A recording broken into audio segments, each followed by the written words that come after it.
The first step in making my sample is bonding together my 3 layers. I have 2 sheets of muslin here, just 12-inch square, and a piece of wool batting in between.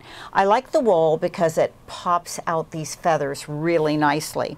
I'm going to put them together with Mettler's Web Bond, and what I like about this is, in fact, I was pretty excited when I heard about it. You know, I'm going to shake it up, and what it does is, instead of making a mist that gets all over everything, it actually makes a web on your fabric. So you spray it about 10 to 12 inches away, and I'm going to fit this on here, and because it's temporary, if I don't get it in the right place, I can lift it and reposition it. So I'm going to do this on both sides.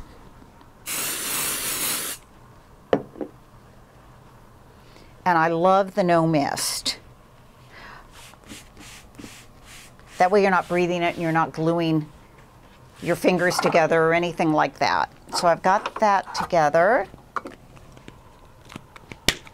I think I'll use the non-wrinkly side.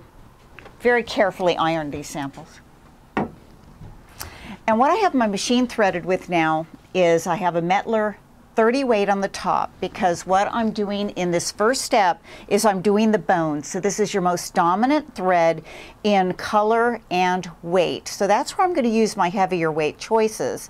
Now this 30 weight is called Extra Strong by Mettler, and there's a pretty good color selection here. You know, when you're doing your bones, this isn't your fancy stuff. So your dark neutrals are good, your bright colors are good. You want to choose a dominant color that's really going to draw the eye, because that's the bones that you're going to structure your whole piece on. In the bobbin, I have the Mettler 50 weight silk finish cotton thread. Bigger range of colors, really nice range of colors. Look at the blues and greens, they're absolutely gorgeous. So I had a lot of things to choose from. I wanted bobbin threads that were going to coordinate with my top threads. So in this particular piece, I used 3 different bobbin threads. I used a navy blue for part of it. I used a medium green for part of it. Both of those were the 50 weight silk finish. When I got to the little echo stitches outside on the edge, I dropped to a 60 weight because I want those to be very kind of absorbed into the fabric. I don't want them showing quite so much. So I think this looks really pretty on the front, but it also looks really pretty on the back because of the changing in bobbin threads.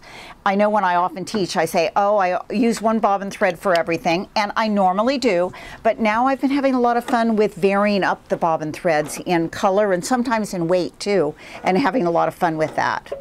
So to start this, I'm going to bring up my bobbin thread to the top and hold on to both threads. Take a few stitches, and I'm just going to take a few small stitches to anchor those threads, and then I'm going to clip my threads.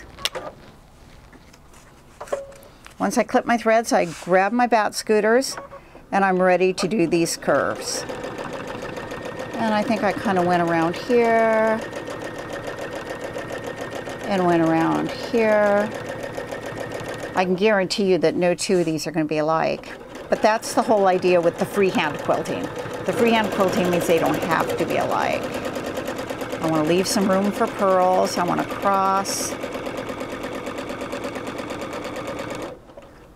Reposition my hands. I always stop and reposition my hands rather than just lifting a hand. If I lift a hand, I find that my stitching doesn't really do well, because I'll lift a hand and then the fabric will jerk in the direction of the hand that's still there, and so I have a great big old jump stitch. So that puts in my bones. The next thing I'll do after I rethread is the muscles.